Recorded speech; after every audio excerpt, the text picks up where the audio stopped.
आज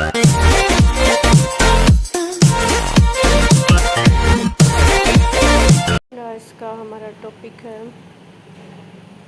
टॉपिक रहेगा overview of brief therapy, जो हम फर्स्ट पार्ट में हमने पढ़ा था, समझा था ग्रुप ये शॉर्ट टर्म साइकोथेरेपी। उसमें नेक्स्ट सेकंड पार्ट में आज है हमारा ओवरव्यू ऑफ ब्रीफ थेरेपीज़। तो ओवरव्यू में सबसे पहले आता है हमारा यहाँ पे ब्रीफ थेरेपी में साइकोडायनामिक अप्रोच। साइकोडायनामिक अप्रोच में है, इस थेरेपी में है कि जो इसमें एक्सप्लेन किया गया है कि जो सक्सेसर है साइको एनालिटिक थेरेपीज़ का वो ज़्यादा है एज़ कम्पेयर देयर ब्रीफर। तो साइकोडायनामिक में जो थेरेपी इन्वॉल्व होती हैं, जो पायनियर है फ्रेंचिस, अलेक्जेंडर और फ्रेंच, इन्होंने ये फील किया है कि जो साइको एनालिस्ट है वो सिंपल कोरिलेशन नहीं उनको पता था कि थेरेप्यूटिक रिजल्ट कैसा रहेगा, उसकी लेंथ क्या रहेगी, इंटेंसिटी ऑफ ट्रीटमेंट क्या रहेगा, बट ये एक क्विक थेरेप्यूटिक रिजल्ट को भी नहीं समझ पाए थे। तो इस कंडीशन में क्या है कि जो साइकोडायनामिक अप्रोच है हमारी वो ज़्यादा छोटी हो जाती है। तो उस कंडीशन में उसका जो थेरेपीज़ है उसका प्रॉपर असेसमेंट कैसे होगा, क्या चीज़ें होंगी, वो अच्छे से क्लियर नहीं हुई थी। नेक्स्ट आता है हमारा डेविड मिलान की and the triangle of insight.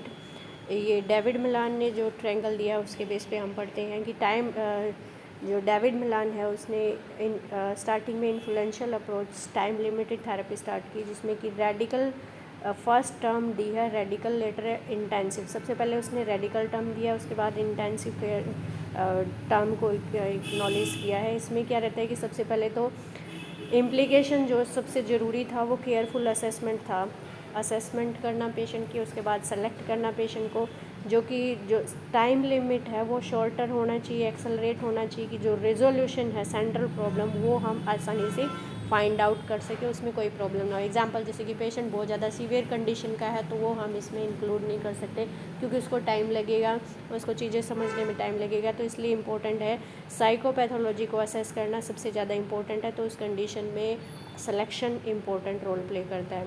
तो केयरफुल साइकोडायनामिक स्टडी मिलान ने प्लेस की है। तो इस कंडीशन में है हमारा आगे कंटिन्यू हम इसी में पढ़ेंगे। जो मिलान है उसने डिस्क्राइब किया है ट्रायंगल, 2 टर्म्स में है, ट्रायंगल ऑफ कन्फ्लिक्ट जिसमें हमारा इम्पल्स आता है, एंजाइटी है और डिफेंस आता है। सेकेंड जो ट्रायंगल दिया है वो है पर्सन का, जिसमें पर्सन का करंट रिलेशनशिप कैसा है, थेरेपिस्ट के साथ कैसा और पेरेंट्स के साथ कैसा रिलेशन है।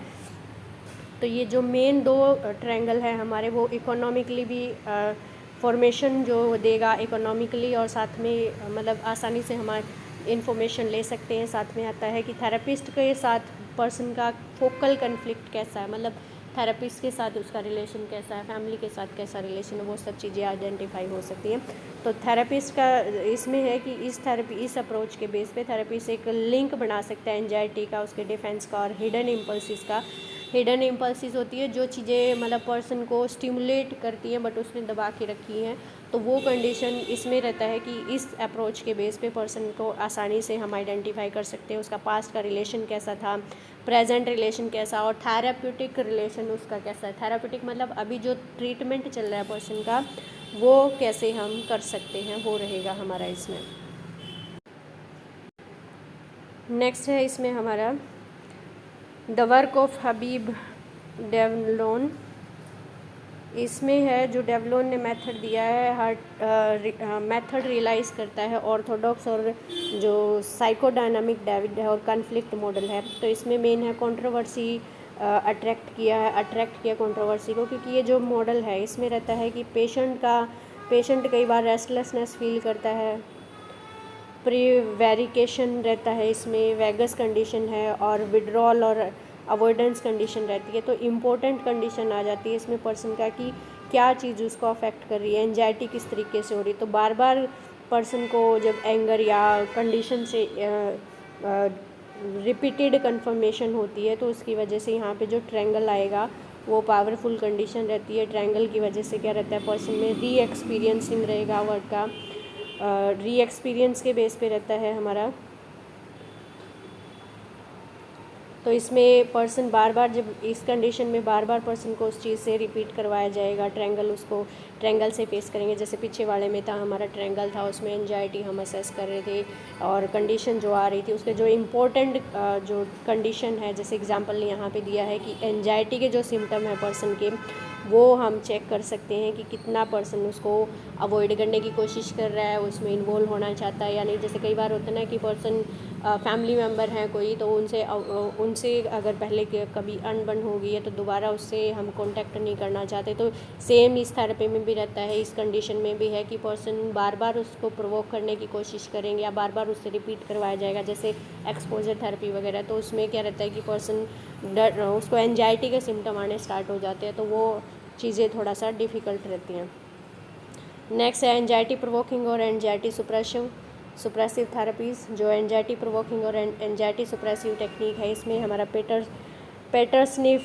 सिफनॉस ने दिया है यहाँ पे एंजाइटी सुप्रेसिव और एंजाइटी प्रोवोकिंग की शॉर्ट टर्म ट्रीटमेंट दिया है। उसका एंजाइटी प्रोवोकिंग टेक्निक बेस्ड रहती है केयरफुल सिलेक्शन पे, पेशेंट सीवियर कंडीशन का ना हो, अच्छे से हम असेस कर सकें कि किस पेशेंट को क्या शॉर्ट टर्म की ज़रूरत है या लॉन्ग टर्म की ज़रूरत है। और साथ में रहता है यहाँ पे एक्टिव यूज़ है ट्रांसफेरेंस इंटरप्रिटेशन का और साथ में कन्फर्मेशन का, मतलब टेक्निक कौन सी हमने यूज़ करनी है। अगर कोई सिचुएशन ऐसी आती है जो हैंडल नहीं हो सकती तो हम टेक्निक अपनी चेंज कर सकते हैं।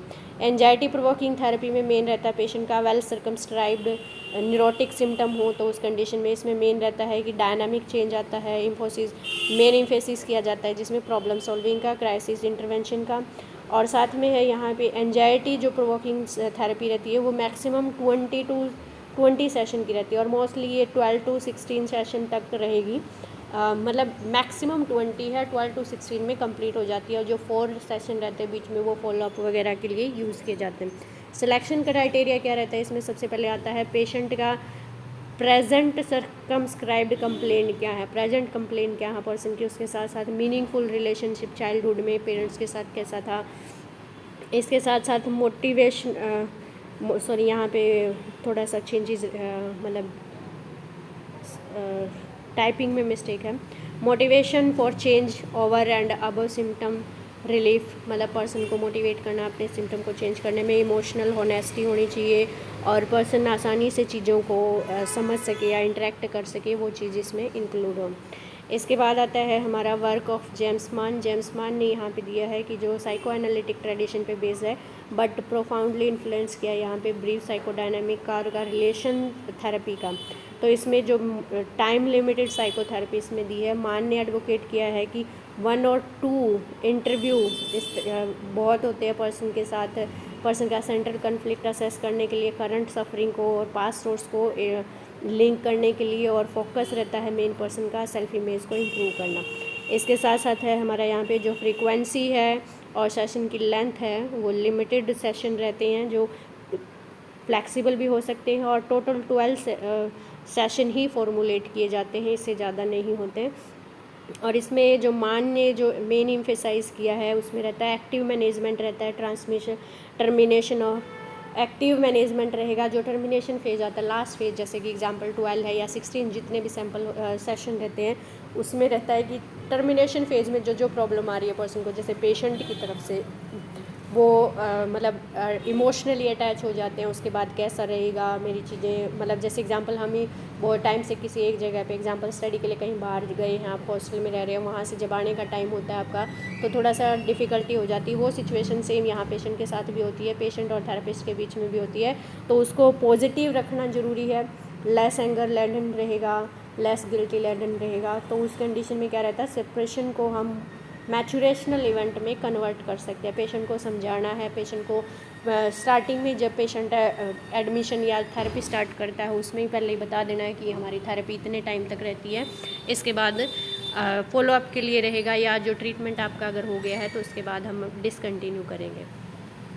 नेक्स्ट दिया है हमारा यहाँ पे cognitive and behaviour approach. Cognitive और बिहेवियर अप्रोच है, ये हमारी साइकोडायनामिक थ्योरी है, ब्रीफ थ्योरी पे बेस्ड करता है बिहेवियर का, और cognitive behaviour therapy cognitive theories ये स्टार्ट हुई हैं। इसमें रहता है जो थेरेपी है wider range of difficult mental health problem, जो फिज़िकल हेल्थ प्रॉब्लम और जो हेल्थ प्रमोशन है उसमें यूज़ किया जाता है। जो मेजर डिफरेंस है हमारा यहाँ पे कोग्निटिव बिहेवियर थेरेपी का कोग्निटिव अप्रोच के साथ, उसमें बिहेवियर थेरेपीज़ यूज़ की जाती हैं और इसमें मेन रहता है कि जो बैक का वर्क दिया हुआ है उसके बेस पे डिफरेंशिएट किया गया है इसमें।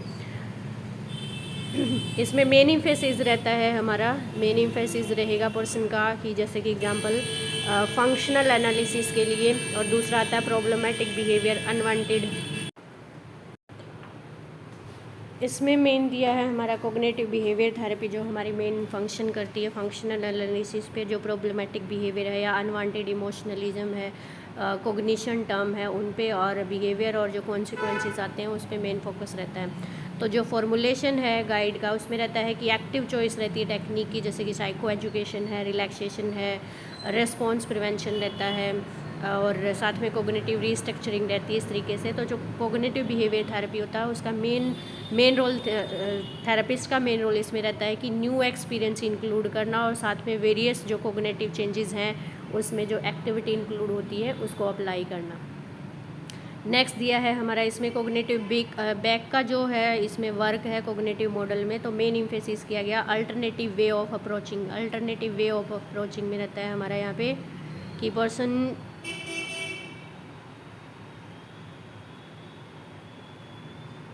इसमें वे ऑफ अप्रेजिंग का है, सिचुएशन को अप्रेज करना, एम्पावर करना उसको, और उसके जो चॉइस है उसके रिस्पॉन्स को एम्पावर करना। जो लेंथ है मेनली 8 to 20 सेशन की रहती है, और इसमें फॉलोअप भी है और बूस्टर सेशन भी यूज़ किए जाते हैं कॉमनली। तो इसके बाद आता है हमारा इंटरपर्सनल थेरेपी। इंटरपर्सनल थेरेपी में इंक्लूड होता है ये साइकेट्रिस्ट है एज एन अर्जेंट मेडिकेशन के साथ साथ इस ट्रीटमेंट में जो डिप्रेशन वाले पेशेंट होते हैं उनके लिए यूज़ किया गया है। जो इंटरपर्सनल थेरेपी है वो मेन 4 प्रॉब्लम पे फोकस करती है। तो सबसे साइलेंट फीचर जो इसमें मेन है ग्रीफ है, रोल डिस्प्यूट्स है, रोल ट्रांजेक्शंस हैं, और इंटरपर्सनल डेफिसिट है, इन पे मेन फोकस करती है। और अर्ली एम्फेसिस होता है इसमें असेसमेंट पे, नेगोशिएशन पे, थोड़ा सा मिस्टेक है इसमें स्पेलिंग, नेगोशिएशन ऑफ ट्रीटमेंट है, कॉन्ट्रैक्ट जिसमें कि इंक्लूड रहेगा रिव्यू ऑफ सिम्टम, डायग्नोसिस रहता है, कन्फर्मेशन रहेगा, असेसमेंट ऑफ इंटरपर्सनल रिलेशनशिप, ये सब चीज़ें हमारी इसमें इंक्लूड होती हैं। इसके साथ साथ नेक्स्ट है हमारा यहाँ पे problem solving therapy. Problem solving therapy पे मेन रहता है हमारा साइकोलॉजिकल ट्रीटमेंट डिप्रेशन में रहता है, जिसमें कि कोग्निटिव बिहेवियर प्रिंसिपल यूज़ किए जाते हैं। इसमें क्राइसिस इंटरवेंशन में भी ये इसको यूज़ किया गया है, जैसे कि सुसाइड वाले पेशेंट है, सुसाइड अटैम्प्ट वाले पेशेंट है, उसमें भी हम प्रॉब्लम सॉल्विंग थेरेपी को यूज़ करते हैं। प्रॉब्लम सॉल्विंग थेरेपी में 5 स्टेज होती है। सबसे पहले adopting a problem solving orientation, choosing a best solution, implementation the solution. और जो इसमें मेथड जो यूज़ किए जाते हैं कोग्निटिव मॉडल रहता है, प्रॉब्लम सॉल्विंग टेक्निक रहती है, सेल्फ इंस्ट्रक्शन रहती है, रीइंफोर्समेंट, ये सब मेथड हमारे यूज़ होते हैं। इसके बाद आता है हमारा यहाँ पे computerised cognitive behaviour therapy and self guided self help. तो ये जो अप्रोच है एंजाइटी और डिप्रेशन में यूज़ की गई है। मेन प्रिंसिपल आता है स्टेप्ड केयर, जिसमें कि ये कॉम्प्लेक्स रहती है, एक्सपेंसिव रहती है, और एफर्टफुल थेरेपीज़ रहती हैं।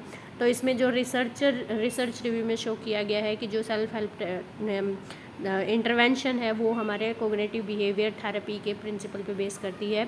और इसमें जो एक रिसर्च स्टडी शो की गई थी कि जिसमें ना टोटल 16 रिसर्च स्टडी थी, जिसमें 11 स्टडी थी उनमें रैंडमाइज कंट्रोल ट्रायल था, जो कि सुजेस्ट करता है माइल्ड टू मॉडरेट एंजाइटी और डिप्रेशन में, जिसमें कि कोग्निटिव बिहेवियर थेरेपी का यूज़ किया गया। तो ये था हमारा शॉर्ट टर्म थेरेपी का रिव्यू। आगे इसका नेक्स्ट पार्ट आएगा। अगर अभी आपको कोई प्रॉब्लम है तो इसमें आप पूछ सकते हैं कमेंट बॉक्स में। Thank you.